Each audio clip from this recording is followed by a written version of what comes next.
Hello dear students, कैसे हो आप लोग। आज हम आपके लिए लेके आए हैं एनसीईआरटी के क्लास 12 के केमिस्ट्री चैप्टर 9 यानी कि कोऑर्डिनेशन कंपाउंड का पहला एग्जांपल यानी एग्जांपल 9.1 ले रहे हैं एनसीईआरटी बुक का। ठीक है, इसमें सवाल जो है वो वार्नर्स थ्योरी पर बेस्ड है। वर्नर थ्योरी पर बेस्ड है। वर्नर थ्योरी अगर आपने पढ़ा है तो बहुत ही अच्छे से ये सवाल समझ में आ जाएगा।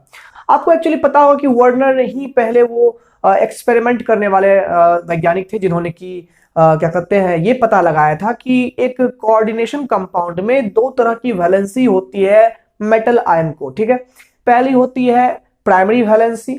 प्राइमरी वैलेंसी वो होती है जो कि आयनिक बॉन्ड्स जुड़ी हुई रहती है और वहां पर जो है वो आयोनाइजेबल होती है। और दूसरी होती है सेकेंडरी वैलेंसी जिसको कि आप लोग कोऑर्डिनेट बॉन्ड भी बोलते हैं, वो नॉन आयोनाइजेबल होते हैं। तो यानी कि कितना आयोनाइजेशन हो रहा है इस बात को पता लगा करके समझ सकते हैं, समझा जा सकता है कि कितने प्राइमरी वैलेंसी होंगे, कितने सेकेंडरी वैलेंसी होंगे। जो आयोनाइज हो गए वो प्राइमरी वैलेंसी, जो आयोनाइज नहीं हुए वो सेकेंडरी वैलेंसी। तो उन्हीं पर एक एक्सपेरिमेंटल सवाल यहां पर दिया गया है। सवाल है on the basis of the following observation. यहां पर कुछ ऑब्जर्वेशन दिए हुए हैं, कहता है मेड विथ सॉल्यूशंस। सॉल्यूशंस में यानी कि सिल्वर नाइट्रेट के सॉल्यूशन में इनको बारी बारी से डाला गया है और जो सिल्वर क्लोराइड प्रेसिपिटेट हुआ है, सिल्वर क्लोराइड के जो मोल्स प्रेसिपिटेट हुए हैं, मतलब कि नाइट्रेट डिस्प्लेस हो गया, सिल्वर नाइट्रेट से सिल्वर आयन, और यहां से क्लोराइड आयन जो निकल करके सिल्वर क्लोराइड प्रेसिपिटेट हुआ है, उनके मोल्स यहां पर 2 है। इस केस में भी 2 है, इस केस में 0 है, इस केस में 1 है, इस केस में 0 है। ये ऑब्जर्वेशन हुआ है। आपको इन ऑब्जर्वेशंस को देखते हुए ये पता लगाना है कि इनमें जो मेटल्स है, इन मेटल्स की सेकेंडरी वैलेंसी क्या है, मतलब कि कितने कोऑर्डिनेट बॉन्ड है। तो प्यारे बच्चों ये बात तो क्लियर है कि डॉट के बाद जो यहां पर अमोनिया है, ये जो लिगेंड्स होते हैं यहां पर ये सेकेंडरी वैलेंसी से ही इस सेंट्रल मेटल आयंस जुड़े हुए रहते हैं, मतलब कि सेकेंडरी वैलेंसी जुड़े हुए रहते हैं। अब यहीं से पता लग सकता है हम लोगों को कि आप लोग जो कैपिटल ब्रैकेट के अंदर में फॉर्मूला लिखना सीखे होंगे तो वो इसी एक्सपेरिमेंट से पता लग सकता है कि वो फॉर्मूला कैसे लिखेंगे। बहुत लोग इसको लिखना चाहोगे ऐसे कि सर यहाँ पर PD है, अब 4 NH3 है तो NH3 होल 4 कर देंगे। अब यहाँ पर कंफ्यूजन में इस बात में रहते हैं कि यहाँ पर 2 क्लोराइड है तो Cl2 यहां रख करके ब्रैकेट दे दे, या फिर Cl2 बाहर दे दे, या फिर एक Cl अंदर एक Cl बाहर दे दे, कैसे किस रूप में रखे। तो यहां पर आपको ये सारे सॉल्यूशंस आपको समझ में आ जाएंगे। पहले तो ये देखिए यहां पर 2 क्लोराइड आयन यहां पर हमारे पास में है। अब ये क्लोराइड सिल्वर क्लोराइड रूप में प्रेसिपिटेट होना है इसको। तो सवाल यहां पर ये है कि इस केस में जब सिल्वर नाइट्रेट डाला गया है तो 2 मोल सिल्वर क्लोराइड जो है प्रेसिपिटेट हुआ है, मतलब कि सिल्वर भैया को 2 मोल क्लोराइड मिला। अब 2 मोल क्लोराइड इसके पास है ही, दोनों मिल ही गया, तो इसका मतलब क्या हुआ, इसका मतलब यही हुआ कि ये दोनों क्लोराइड यहां पर प्राइमरी वैलेंसी से जुड़ा हुआ था, सेकेंडरी से नहीं, क्योंकि आयोनाइज हो गया।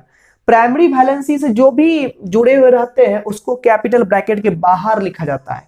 ठीक है, तो यानी कि दोनों मोल सिल्वर क्लोराइड यहां पर मिल चुका है। इसका मतलब यह हुआ कि इस पैलेडियम के पास सेकेंडरी वैलेंसी के रूप में यही 4 अमोनिया है, यानी सेकेंडरी वैलेंसी कितनी हो गई इसकी, 4 हो गई। ठीक है, प्राइमरी वैलेंसी हो गया 2, ये दोनों निकल चुका है, सेकेंडरी वैलेंसी कितनी हो गई, 4 हो गई। ठीक है, अब इस केस में देखिए निकेल भैया के पास यहां पर 2 क्लोराइड है और दोनों ही क्लोराइड यहां पर प्रेसिपिटेट हो चुका है, ठीक है, सिल्वर क्लोराइड के रूप में। तो ये क्लोराइड भी यहां पर प्राइमरी वैलेंसी से जुड़ा हुआ था। बाद बाकी यहां पर 6 मोल H2 है, इसका मतलब यहां पर 6 लोन पेयर यहां निकेल को मिल रहा है। तो कोऑर्डिनेट बॉन्ड 6 है, अर्थात सेकेंडरी वैलेंसी के रूप में यहां पर 6 हमारे पास बॉन्ड्स हैं। तो यहां सेकेंडरी वैलेंसी इस केस में कितना होगा, 6 होगा। ये दोनों क्लोराइड जो थे वो प्राइमरी वैलेंसी से जुड़े हुए थे। ठीक है, अब यहां पर देखिएगा प्लेटिनम में 4 क्लोराइड है और 2 HCl है। खैर ये HCl तो यहां पर ये सेकेंडरी वैलेंसी में ही है, डॉट के बाद है।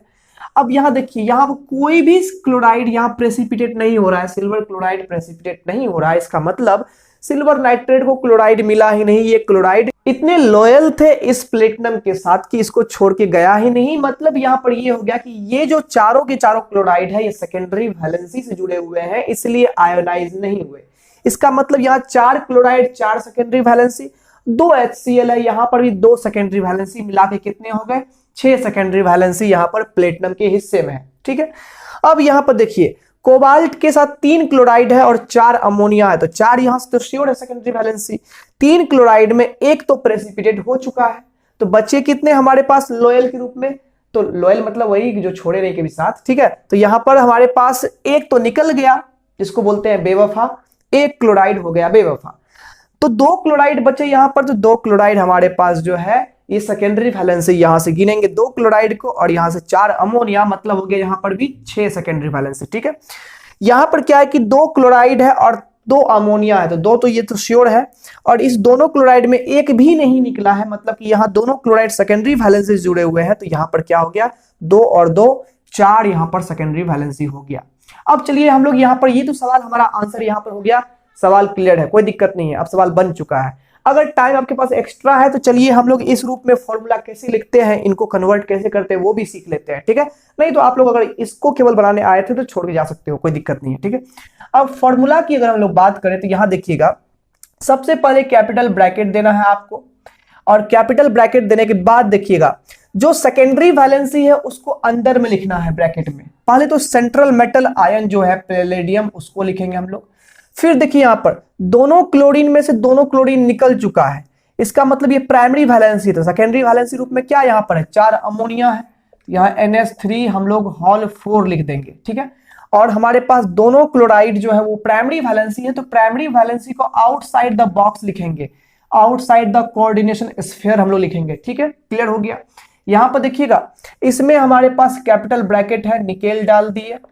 यहां पर हमारे पास दोनों क्लोराइड है, दोनों क्लोराइड हमारा प्रेसिपिटेट हो चुका है, मतलब कि निकल चुका है, मतलब ये प्राइमरी वैलेंसी है, इसको बाहर करेंगे तो केवल यहां पर H2O होल 6 जाएगा, बाद बाकी यहां Cl2 बाहर निकल गया। ठीक है, इस केस की बात करें तो सेंट्रल मेटल आयन ग्रुप में प्लेटिनम है और 4 क्लोराइड में से कोई भी नहीं निकला है, मतलब कि ये क्लोराइड और ये HCl सभी यहां पर सेकेंडरी वैलेंसी में है, तो यहां पर हम लोग Cl4 लिख देंगे और HCl का हॉल हम लोग क्या कर लेंगे 2 कर लेंगे यहां पर, इस तरह से। हालांकि ये जो HCl है वो Cl- के रूप में ही रहता है, क्लोराइड के रूप में रहता है। ठीक है, तो खैर कोई बात नहीं, यहां पर लिख दिए। इधर से देखते हैं हम लोग यहां पर COCl3 जो यहां पर है इसमें एक क्लोराइड निकला है, तो यानी एक इसमें प्राइमरी वैलेंसी है। ठीक है, तो यहां पर क्या है कि कोबाल्ट से 2 क्लोराइड तो सेकेंडरी वैलेंसी में है, फिर 4 अमोनिया जो है वो हमारे पास सेकेंडरी वैलेंसी में है, एक क्लोराइड बाहर निकल जाएगा। ठीक है, उसके बाद देखिए यहां पर क्या है कि प्लेटिनम में दोनों में से कोई क्लोराइड नहीं निकला है, मतलब ये हमारा सेकेंडरी वैलेंसी है, तो Cl2 डाल दिए, और दोनों अमोनिया भी यहां आ जाएगा, तो NH3 होल यहां पर 2 ले लिए। तो प्यारे बच्चों यहां तक आई होप आपको समझ में आ गया होगा। एक्सप्लेनेशन अच्छा लगा है तो आप लोग इस वीडियो को लाइक भी करेंगे, और चैनल पर नए हैं सब्सक्राइब कर लो, क्योंकि यहाँ पर कोऑर्डिनेशन कंपाउंड के सारे न्यूमेरिकल्स NCERT वाले आने वाले हैं और रेगुलर अपलोड होते रहेंगे, और थ्योरी के वीडियोस भी जल्दी आ जाएंगे। मिलते हैं अगले वीडियो में।